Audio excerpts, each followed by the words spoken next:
ഒന്നും എടുത്തു ചാടി അങ്ങോട്ട് ചെയ്യണ്ട. ക്ഷോഭിക്കേണ്ട നേരമല്ലിത്. നെല്ലൂർ മണ്ണ് ഉണ്ണി നമ്പൂരിക്ക് വേണ്ട ചെയ്യാ.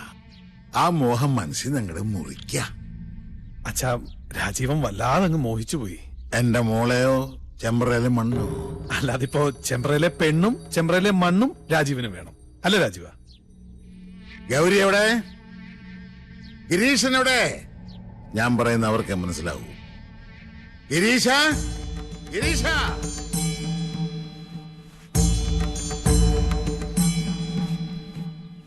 എടത്തി, ഹായ്, ആരാ ഇത്? പട്ടാഴിയില്ലത്തെ ആത്തയമ്മയോ? ഇവിടെ നിന്റെ ഏതടത്തി ഇരിക്കണത്? പടിയിറങ്ങി പോയ മൂശട്ടെ. അച്ഛാ, ജയേട്ടാ, ഇങ്ങോട്ടൊന്ന് വേഗം വരിക. അനിയത്തി. ആഹാ, എന്താണ് നിനക്കിവിടെ കാര്യം?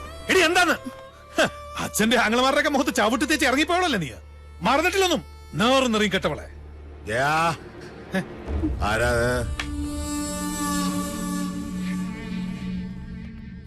കണ്ടില്ലേ അച്ഛാ? ഇറക്കി ഇവിടെ പിഴച്ചവളെ. എന്താണാവോ വരവിന്റെ ഉദ്ദേശം? ഗുപ്തനും മക്കളും ചത്തു നശിച്ചോന്ന് കണ്ടുറപ്പിക്കാനാ? അപ്പൊ ഉറപ്പാണ് അച്ഛന് എല്ലാം നശിക്കൂന്ന്. അവന്റെ അച്ചിപ്പണി ചെയ്ത് നടക്കുന്ന നീ ഞങ്ങളെ ശപിക്കുന്നോടി. അച്ഛാ, ഈശ്വരനെ കരുതി, എന്നെ കരുതിയിട്ടല്ല. അച്ഛന്റെ ഏട്ടന്മാരുടെ നന്മയ്ക്ക് വേണ്ടിട്ട് പറയാ. മുഖവുര വേണ്ട. മാധവേട്ടനോട് ചണ്ടയ്ക്ക് നിൽക്കരുത്, എന്റെ ഒരു അപേക്ഷയാണ്. കേട്ടില്ലേ? ഇവള് പറഞ്ഞെന്റെ പൊരുളച്ഛന് മനസ്സിലായില്ലേ? നമ്മുടെ ചോരയ്ക്ക് വേണ്ടി ഇവള് ദാഹിക്കുന്നു. ലക്ഷണം കൊള്ളാം. ആദ്യം യുദ്ധം ചെയ്യാൻ കടവ് കടന്ന് വേളിക്കാരൻ വരുന്നു. പിന്നാലെ സമാധാന ദൂതുമായി സഹധർമ്മിണിയെ പറഞ്ഞയക്കുന്നു. എന്താ ഇതിന്റെയൊക്കെ അർത്ഥം? മക്കളെ, പട്ടാഴിക്ക് ഭയം ബാധിച്ചിരിക്കണോ? മടങ്ങിക്കോളാ, ഇല്ലെങ്കിൽ നിന്റെ ശവം കൊണ്ട് അവന്റെ മുഖത്തേക്ക് വലിച്ചെറിയും. അച്ഛൻ പറഞ്ഞ കേട്ടില്ലേ? ഇറങ്ങി പൊടി മൂദേവി. കംസജന്മം എത്ര അനുഭവിച്ചിട്ട് മതിയായിട്ടില്ല അല്ലേ? അതേടി, ഞാൻ കംസൻ തന്നെയാ. ഈ അടിവയറ്റിലൊരു കൃഷ്ണുണ്ണി വളരുന്നുണ്ടെങ്കിലേ വലുതാമ ഇങ്ങോട്ട് പറഞ്ഞു വിട്. ഈ ജയൻ ഇവിടെ തന്നെ ഉണ്ടാവും. ബാക്കി അവനോട്. അത്രയും ആയുസ് നിനക്കില്ല ജയ. തൊടില്ല നീ. വഴിതെറ്റിയിട്ടായാൽ പോലും ജീവിതത്തിൽ ഒരിക്കലും ഇനി ഈ മുറ്റത്ത് കാലുകുത്തരുത്. മനസ്സിലായോ? അനന്താ, ഇത്രയും വണ്ടിയിലേക്ക് കൂട്ടുകൊള്ളു.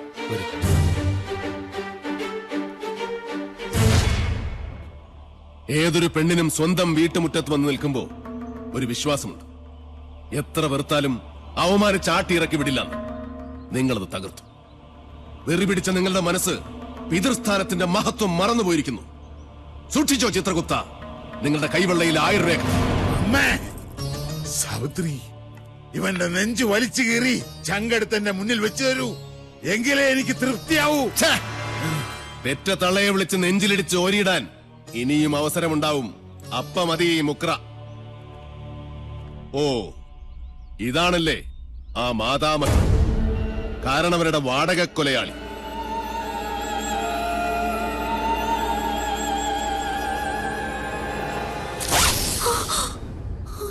ഒളിസേവക്കിറങ്ങുന്ന ഈ ദുർദേവതയെ കണ്ടാൽ രണ്ടായി വലിച്ചു കീറും മാധവൻ. ഓർത്തോ?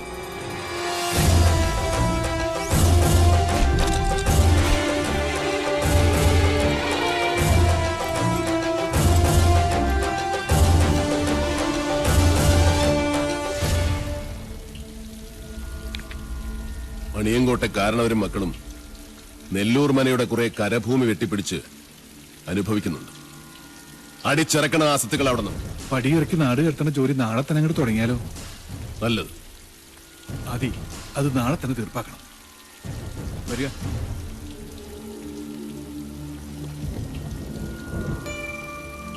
എന്താ കണ്ണ് കലങ്ങിയിരിക്കുന്നത്? ഒന്നുമില്ല, എന്തോ ചെറിയ കരട് കണ്ണിലെ പാറി വീണു, അത്രേ ഉള്ളൂ. എനിക്കറിയാം, തന്റെ കണ്ണിലെ കരട് ഞാനാണിപ്പോ. അയ്യോ, എന്താ ഇങ്ങനെയൊക്കെ പറയണേ? ശത്രു തന്നെയാണ് മാധവൻ. ശത്രുവായാലും മിത്രമായാലും ആക്രമിച്ചു കീഴടക്കുന്നത് എന്റെ സ്വഭാവമാണ്. അച്ഛന്റെയും ആങ്ങളമാരുടെയും ജീവന് വേണ്ടി മിത്ര എന്നോട് യാചിക്കരുത്. വിട്ടുതരില്ല ഒന്നിനെയും ഞാൻ.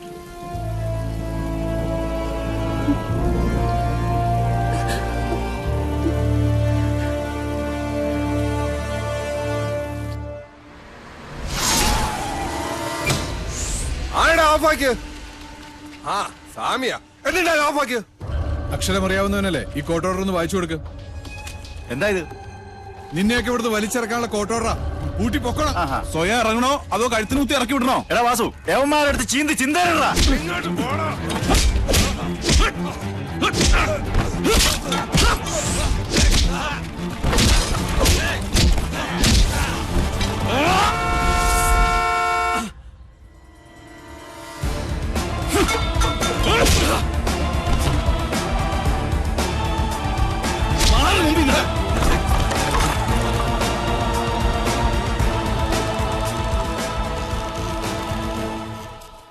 എന്താടാ ഇത്?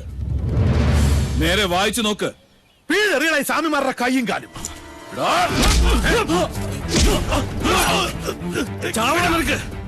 ഒരൊറ്റ വെട്ടിന് ആവിയും അനക്കവും ഇല്ലാതെ തെക്കോട്ട് നോക്കി കിടക്കണേ. ഇന്ന് മുതൽ തുളസിയുടെ മുതലിൽ നിന്നൊരു പഴുക്കിനെ പോലെ നീ എടുക്കരുത്. എടുത്താൽ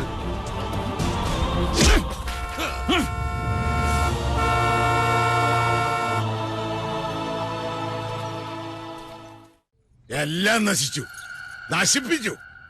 എന്നിട്ട് മോങ്ങിക്കൊണ്ട് വന്നിരിക്കുന്നു ചുംബന്മാര്. അമയത്തെ കഴിക്കുന്ന കഴുതകൾക്കുണ്ടാവും ഇതിലും നല്ല ഉശിര്. എന്തിനാണ് ശംഭോ എനിക്കിങ്ങനെ 3 ആമക്കള്? അച്ഛാ, എന്താ? രാജീവൻ വിളിച്ചിരുന്നു. അപ്പൊ അവരും അറിഞ്ഞു മണിയങ്കോട്ടിന്റെ അടിത്തറ അളകിയിരിക്കുന്നെന്ന്. സ്വത്തില്ലാത്ത മണിയങ്കോട്ട് നിന്നും അവന് പെണ്ണു വേണ്ടാത്രേ.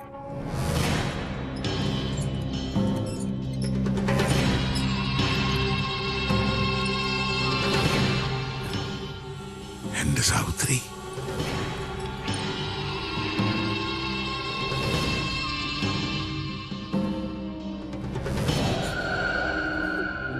എപ്പോഴൊക്കെ നിന്റെ കണ്ണു നിറഞ്ഞു കണ്ടിട്ടുണ്ടോ അപ്പോഴൊക്കെ ഈ ഗിരീശൻ മനസ്സ് കല്ലാക്കിയിട്ടുണ്ട്.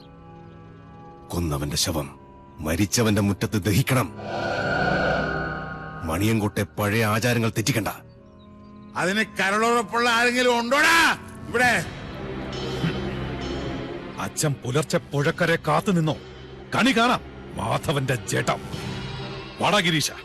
വാസു, ചെമ്പ്രയിൽ ഇത്തിരി ചോര വീണിട്ട് എത്ര കാലായി? ശുഭമസ്തു. കല്യാണകാരണിയായി സദസായി കല്യാഭിലാഷ സംദായിനിയായി സിദ്ധിയായി മൂലപ്രകൃതിയായി വർത്തിക്കും സിസ്റ്റേഴ്സ്, ഈ അടുപ്പിൽ പാലുകാച്ചൻ തീരുമാനിച്ചോ? നന്നായി. ഞാൻ ഫയർ എഞ്ചിൻ വിളിച്ചിട്ട് വരാം. ആദികേശവ, ജീവൻ വേണമെങ്കിൽ ഓടിക്കോ. ഉയിര് കിടന്നാൽ നിനക്ക് വായിച്ചെങ്കിലും ജീവിക്കാം.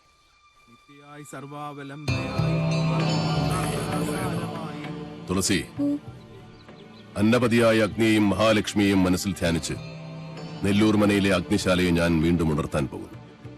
അത് നിന്റെ കൈകൊണ്ട് തന്നെ വേണം. പേടിയുണ്ടോ? കുട്ടേട്ടാ വേണ്ട, ഈ അടുപ്പിൽ നല്ല തീ പിടിച്ചിട്ടുണ്ട് അച്ഛൻ. നിന്റെ അച്ഛനെ കൊന്ന സാവിത്രിയുടെ പട്ടടയ്ക്കാണ് നീ തീ കൊളുത്താൻ പോകുന്നത്. പറഞ്ഞതനുസരിക്ക്.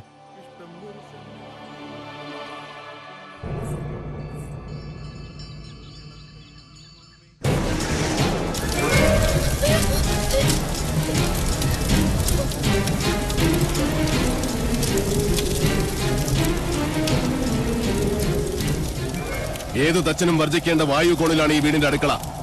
അനന്ത, ആഞ്ഞു വീശുന്ന കിഴക്കൻ കാറ്റിന്റെ ഗതി തടയി.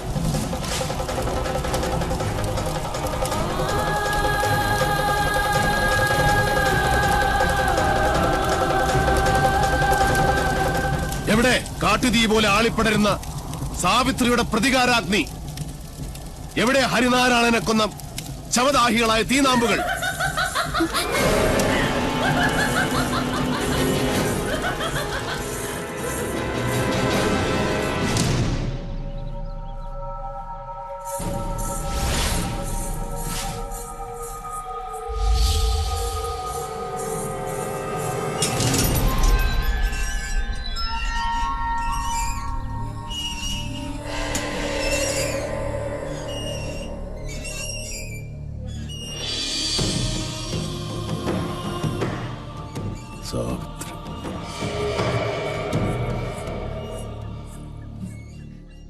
സ്വയരക്ഷയ്ക്കായി എന്തും ചെയ്യാൻ മടിക്കില്ല.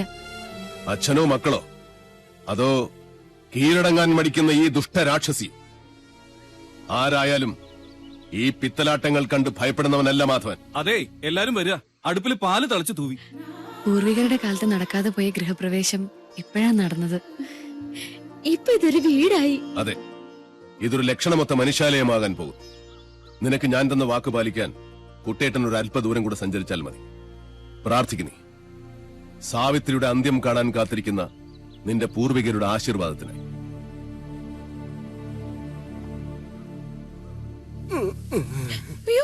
ആരാ? എനിക്കും അറിയില്ല. എന്താ പറ്റി? ഞാൻ ഇവിടുന്ന് രക്ഷപ്പെട്ടു ഓടിയതാ. വലിയ കുരുങ്ങി. 8 കാലിയുടെ അല്ല, ഇതേതോ 10-28 കാലിയുടെ ആണെന്ന് തോന്നുന്നു. നമസ്കാരം. എന്നെ മനസ്സിലാവുന്നില്ലേ? ഭാഗ്യം, യക്ഷിക്കും മനസ്സിലാകാതിരുന്ന മതിയായിരുന്നു. ഇനി ഈ വല മാറ്റണ്ട.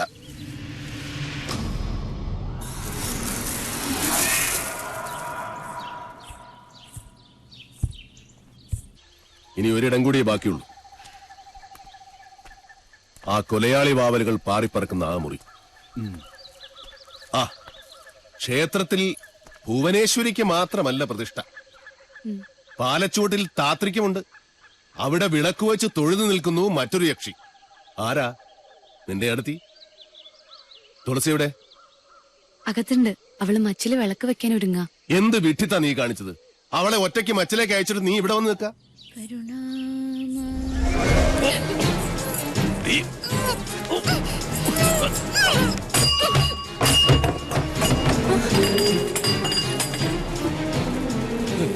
യക്ഷി പിടിച്ച് എല്ലാം കൂടെ ചെന്ന് കയറിക്കൊടി. ഇന്ന് ഒരുമിച്ച് കൊലകുളി അടിയന്തരം കൊണ്ടാടാം.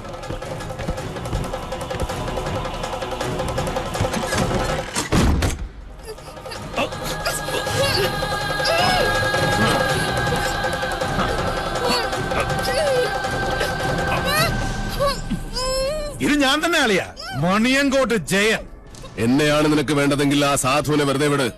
മണിയങ്കോട്ടി ജയ. അല്ലടാ, ആദ്യ ഉഗ്രമൂർത്തിയായ നിന്നെ എനിക്ക് വേണ്ടത്. അത് കഴിഞ്ഞു മതി ഈ പുതിയ നെല്ലൂരമ്മനെ.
ചാകുന്നതുവരെ നിന്നെ ഞാൻ കൊല്ലും. ഞാനൊന്ന് പറയട്ടെ. ആണായിട്ട് പറയടാ. എന്റെ കുഞ്ഞുണ്ണിയെ ഈ നീർക്കുഴിയിലിട്ട് കൊന്നത് നീയല്ലേ?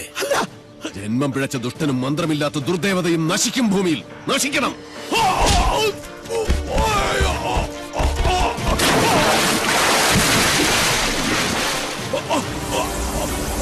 നീചൻ നീതിയുടെ ശാസനകൾ അനുസരിച്ചേ പറ്റൂ.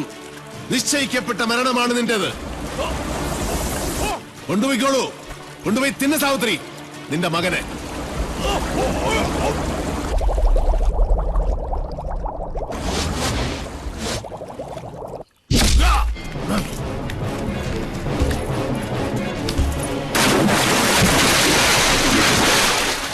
നീ പോ മാധവ.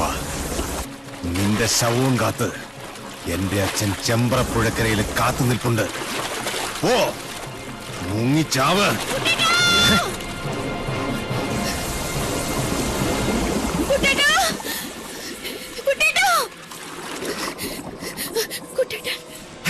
കുട്ടേട്ടനോ? അവിടെ കാണും. അല്ലല്ല, അവിടെ അവിടെ അവിടെ അവിടെ. ഹേയ്, വടക്കിനി കാണും, വടക്കിനി അല്ല, തെക്കിനി തെക്കിനി തെക്കിനി. ഈ ഭൂഗോളം മുഴുവൻ പോയി തരേ. നെല്ലൂർ മനക്കലെ ഇല്ലത്തമ്മേ, തൃശൂലമേന്തിയ നിന്റെ കുട്ടേട്ടൻ മരിക്കാതിരിക്കണമായിരുന്നെങ്കിൽ അവൻ എന്റെ മുന്നിൽ വരാതിരിക്കണമായിരുന്നു. നാളെ രാവിലെ പുഴയിലിറങ്ങി തപ്പിയാ മതി. അപ്പോഴേ പൊങ്ങൂ ചത്ത ചണ്ടികൾ.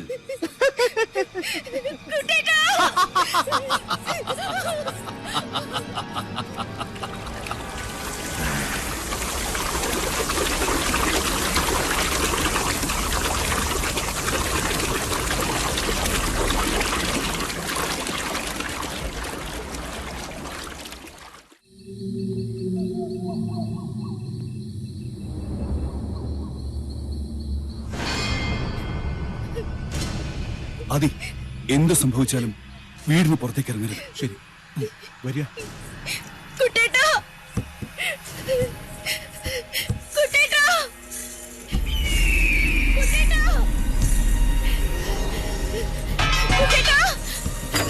കുട്ടേട്ടാ, കുട്ടേട്ടാ,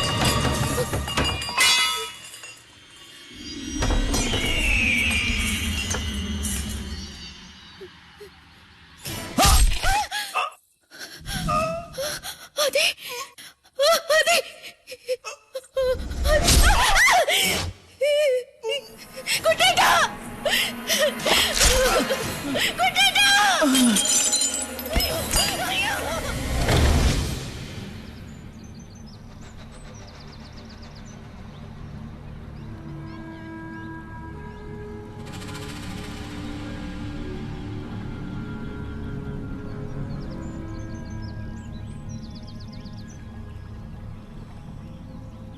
കൊച്ചമ്പ്രാൻ അംഗം ജയിച്ച് ഇപ്പം എത്തും തിരുമേനി. എന്നിട്ട് എവിടെയോ വിജയജ്യോതി? കൈവിളയ്ക്കാതെ കാര്യം നടന്ന അച്ഛനെ അറിയിക്കാൻ അക്കരെ നിന്ന് ടോർച്ച് തെളിയിക്കാന്ന് പറഞ്ഞാണല്ലോ ഗിരീഷൻ. ഇക്കണ്ട നേരമായിട്ട് തെളിഞ്ഞില്ലേ ആ ജ്യോതി? അത് ഇപ്പൊ തെളി കണ്ടോളൂ.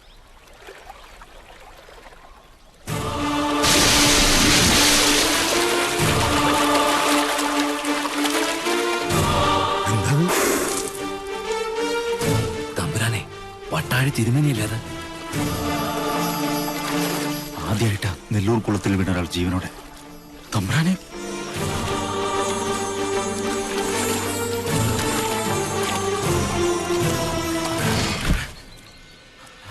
അയ്യോ കൊച്ചമ്പ്രാൻ, തമ്പ്രാനെ എടുത്തോ മോനെ. ജയ, ജയ, ജയ. വിളിക്കണ്ട, വിളി കേൾക്കില്ല. മഹാഭാവി, എന്റെ മോനെ നീ എന്ത് ചെയ്തു? എന്റെ കുഞ്ഞുണ്ണിയെ കഴുത്തറുത്ത് കൊന്നതുപോലെ ഈ ദുഷ്ടനെയും കുളത്തിലിട്ട് കഴുത്തറുത്ത് കൊന്നു മണിയൻകൂട്ട് സാവിത്രി. അങ്ങനെ വിശ്വസിക്കും. അതാണ് ശരി. നോണ, നീയാണ് കൊന്നത്. ആ കുറ്റം ഞാൻ ഏൽക്കണമെങ്കിൽ എന്റെ കുഞ്ഞുണ്ണിയെ കൊന്നത് ആരാണെന്ന് കാരണം അവര് പറയണം. സാവിത്രി? ചെമ്പ്രയിലെ ആ പഴങ്കഥ ഞാനായിട്ട് തിരുത്തുന്നില്ല. പക വീട്ടിയല്ലേ? പക വീട്ടാനുള്ളതാണ് മൂപ്പരെ. ഉച്ചയിൽ ഉപ്പോളം ബുദ്ധിയുണ്ടെങ്കിൽ ഒഴിഞ്ഞു പോകുന്നതാണ് നല്ലത്. എന്റെ ജീവനിൽ ഇടപെടരുത്.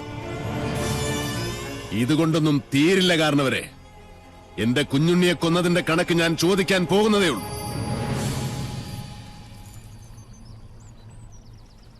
ഒളിയുദ്ധത്തിന് വന്നവരിൽ ഒരാൾ കൂടെ നാളെ പൊങ്ങും. ചൂണ്ടക്കാരൻ വാസു. അപ്പൊ വിഷാരിയോ?